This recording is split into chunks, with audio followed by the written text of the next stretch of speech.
Welcome to Demystifying IT with Bopi Dal and Sarjeet Kanungo, speaking the language of IT with innovators and pioneers that have harnessed the power of information technology. My guest this week is Margaret Potter, the CEO of Camillo Companies, a multi-billion-dollar business that builds, leases, and manages single-family homes and townhomes in Texas. She has over 30 years of global experience in leading and transforming organizations, both as a CIO and as a CEO. I've had the pleasure of knowing and serving Margaret for the last 15 years and continue to learn a lot. Margaret, welcome to the podcast. Well, thank you, Sarjeet, and thanks for the kind words, because one thing I know with certainty is that over those 15 years, I've probably learned more from you than you have from me. So I appreciate that, and I'm happy to be here. Thank you. Margaret is a key guest for our book, Demystifying IT, because one of the key themes in the book is about bringing communication barriers between IT executives and business executives.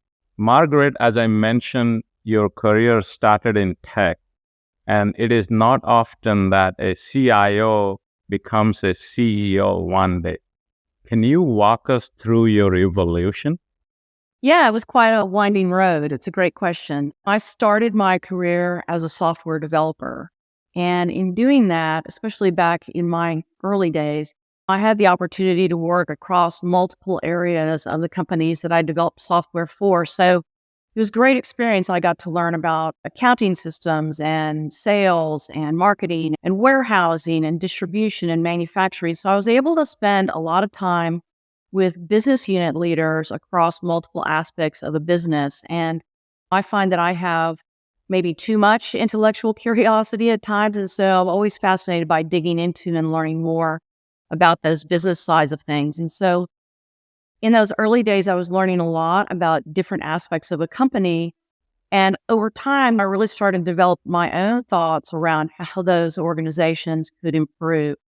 At a certain point in my career, I also moved to a smaller startup company. And in that role as their CIO, I also had to take on a lot of roles outside of IT. So taking over responsibility for some aspects of marketing and sales and so on. That really helped bring some of those early thoughts that I had to life. It's one thing to think about how things should work, but when you're actually responsible for things like sales or marketing, it takes on a new life. And then at a certain point in my career, I was fortunate enough to be working for a very large global company. And in my role there, I was asked to take over strategy. And this was a great opportunity because it allowed me to take all of the different operational aspects of the business that I knew and combine that into a strategic role and looking at the business more holistically. So I think that when the opportunity to become a CEO of a company presented itself, I really felt prepared. And it was a journey over many years. But throughout it all, I would say that my background in technology helped with every aspect of it. That is awesome. Software developer to CIO, head of strategy, and CEO. Awesome journey. Yeah, it was quite the journey looking back. Well, you spent nearly a decade working for Nokia in its heydays. How did your experience in telecom help you become the CEO of Camillo? Nokia was really a company that was far ahead of its time, in my opinion. And one of the things that they focused on really heavily that really gave me a leg up in my career was they really focused on leadership development. So they probably had the most extensive leadership development program that I have ever seen. And I was the beneficiary of that work. So I was able to participate at the highest levels within Nokia in some of their most challenging leadership development programs. And in doing that, I was partnered with, in my personal opinion, some of the best minds in how to develop strategy and how to develop frameworks for execution. So that was one key component that Nokia really brought to the table. The other thing that I think was equally important is that, and I think also frankly, ahead of their time, because we're talking about the early 2000s here, is that they were so focused on diversity, equity, and inclusion. They were really keen on understanding that listening to lots of different voices and lots of opinions and having those opinions bump up against each other was the key to innovation and getting to the right place. So there were so many examples that I could point to throughout my time there where I had these very big aha moments around leadership, around strategy, and around the importance of hearing a lot of different diverse thoughts and opinions on how to do things. The technology side of Nokia, while very interesting and exciting, it was really their focus on how to develop leaders and how to do that in the right way and to hear all voices that really had the biggest impact on me personally. Wow. Margaret, Camilo's story is also fascinating. Can you tell us about how Marcelo Camilo became a self-made entrepreneur who started building his first house at the age of 20 in Australia? Well, I think what is the saying that necessity is the mother of all invention? And Marcello Camilo certainly had the need to become an entrepreneur. He was an amazing man. He was a very intuitive business person. In terms of being self-made, it's an amazing story. This was a man who grew up in poverty. His parents were immigrants from Italy to Australia. His father worked as a laborer on a banana farm. Mr. Marcello, like so many children of that generation and of immigrants, he had to work to help support the family. And he started going to school at the age of 8, but at the age of about 13 or 14, he had to drop out and work full-time. And a lot of the work that he did was as a laborer in construction, and he taught himself. That's the amazing thing about him. He was so smart in spite of the fact that he had not had a formal education. And he turned that intelligence and that street savvy into the ability to build a house. And so when he had learned enough about building a house, he knew he had to get something done. He built a house, he sold it, he made money. He built 2 houses, he sold them, he made money. And over time, he just continued to build his business until he became quite a wealthy and successful entrepreneur. What a story. So you joined Camilo Companies in 2012 and led the company through challenges of coronavirus. Can you take us back to 2020 and how you dealt with pandemic? Absolutely. What a time for everybody. We as a company were way behind in developing our technology infrastructure. To be perfectly blunt, I had been putting off necessary investments as we were growing the business. It's easy when you're in a startup or hyper growth mode to focus really on revenue and to neglect the technology. And I was certainly guilty of that. And I thought there was time. But suddenly in March of 2020, there was no time. We had a very small IT team, but they, along with several of our partners, our external partners, really rose to the occasion. They had to work around the clock to even get us where we had basic infrastructure to allow people to work from home, laptops, networks, etc. So we worked around the clock to get everybody up to the basic level. And it was really a wake-up call, a huge wake-up call, because ultimately the pandemic wasn't about working from home for 2 weeks, as we all know. It turned out to be a complete transformation of how we do business, our processes internally, but also the way that we work with our customers and how our customers and our residents want to interact with us. So it suddenly became a massive upheaval and transformation. And all of those investments that I had been putting off for years had to be accelerated dramatically. It meant that we had to go out and find external partners and new resources internally to help transform the entire infrastructure of our business and the way that our customers wanted to interact with us. And that's an ongoing change. That's not something that ended when the lockdown ended, for sure. How do you communicate your strategic vision to your teams and stakeholders and ensure alignment and buy-in? For me, strategy is a living, breathing thing, and it's something that we have to build together. I certainly don't go away into a room and come up with some great strategic vision and then come down from the mountain and share it. Just doesn't work that way, at least not for me, and I don't think it should for anybody. Usually it starts with an idea, either one that I have or that somebody on my team has. But what I know for sure is that that initial idea is never the best idea. It's the seed for something that hopefully grows and transforms. I personally am a huge collaborator.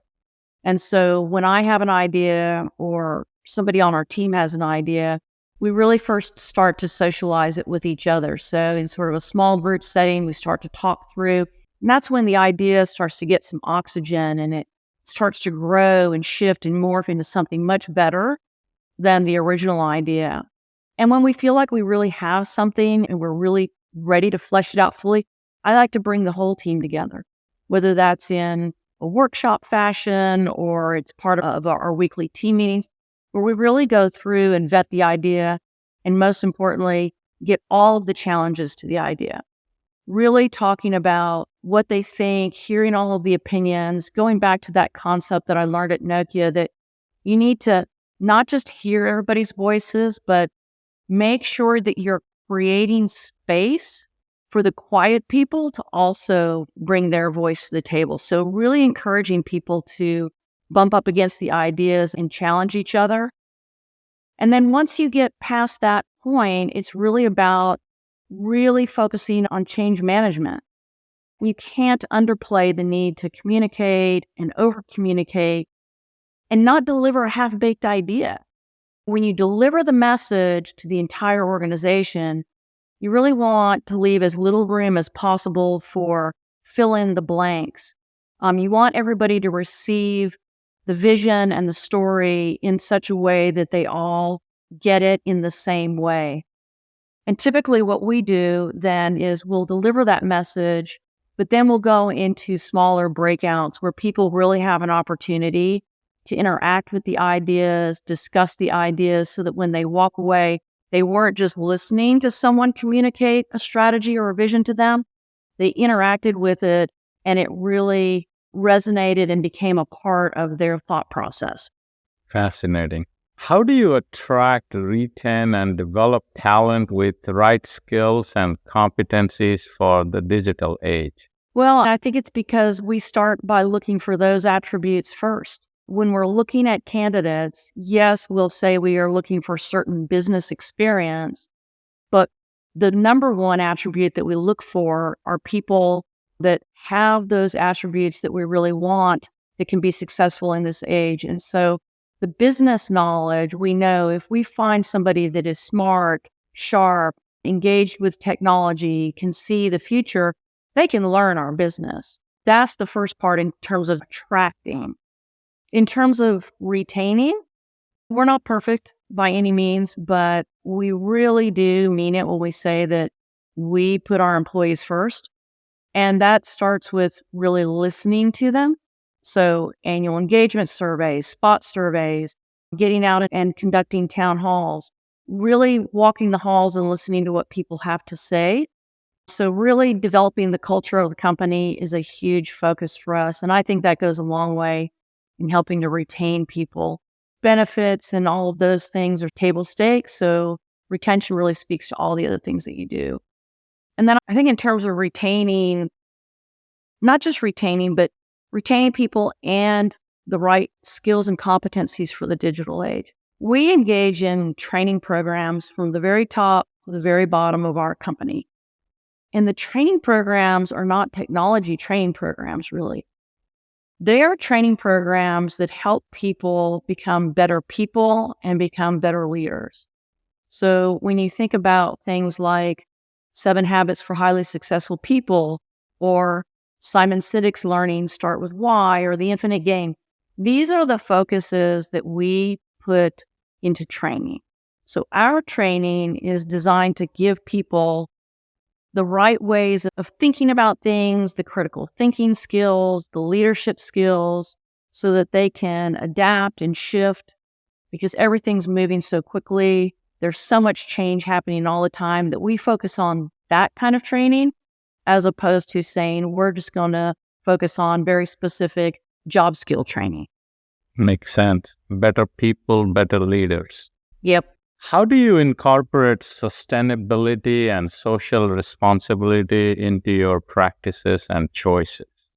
Well, I would love to say that we're really great at this, but to be honest, we are in the very early stages of it. But I will say that it is a very big focus and we are putting tremendous amount of effort behind it. I would say that for us, social responsibility in particular, for us, it starts with the customers that we've chosen to serve. So our customer base, whether renting a home or buying a home, starts with people that are in a segment that we believe that in the housing industry, at least, are underserved. So we are here to serve what we believe is an underserved segment. For us, we are the affordable play. We are not a luxury home builder on either the rental or the retail side of our business. We are out there trying to serve customers who are budget conscious and have a certain amount of income that in a lot of instances would lock them out of the ability to live in a home of their own. And so for us, social responsibility starts with, this is how we define our business, who we're going to serve, and also who we're not here to serve. We're here to serve this segment. We're here to serve and change on the rental side of our business. We want to change that landlord-resident experience. So rather than focusing on the metrics of a home and how we turn it, we focus on what are the needs of those customers? What is important? How do we help them stay in a home? Not how do you help get somebody out of a home? How do you help them stay in a home? So there's a lot of things that we're doing right now. What we haven't done a great job of is pulling that all together and really communicating throughout our business what it is that we're trying to achieve. Camillo Companies, we say that we exist to open doors. It's our firm belief that living in a home that is safe, high quality, whether you're renting it or you own it, is a human right. Living in a home should be a human right. And our whole focus as a group of companies is how can we make that possible for more people? So whether you want to rent a home, whether you want to buy a home, we're here to find ways to say yes and make that happen. Not finding ways to exclude people. So that's a big part of what we do. And just in case any of your listeners out there have any ideas for me, Sarjeet, we're currently recruiting for a director of social impact to help us really drive these initiatives company-wide. Yeah, certainly. If I could summarize, social responsibility is your strategic theme of your business. It really is. And I think that's a great way to put it. It starts with, again, we're here to open doors for people. We're here to find ways to say yes. And when I look at it, I say, look, we're here to serve the housing needs of this segment of the population. How do we do that? And I think that's a difficult part of the segment of the population to serve, but we're here to bite that off. Fantastic. This is a good spot to stop. There is more of my conversation with Margaret Potter coming up. In part 2, Margaret will tell us what she thinks about AI and ChatGPT and how they could affect Camillo Companies. All of these tools combined can help increase the productivity of our employees and really free them up from really mundane tasks so that they have the opportunity to unleash their creativity on tasks that really are higher value. Personally, I embrace it and I'm excited about what it can do for our company. This has been Demystifying IT with Bopi Dal and Sarjeet Kanungo. Connect with Bopi and Sarjeet at demystifyingit.com, where you can take a quick assessment to explore the opportunities you may be leaving on the table and learn to expand your market or create a new one by building your business foundations on technology. Demystifying IT is a production of Forbes Books.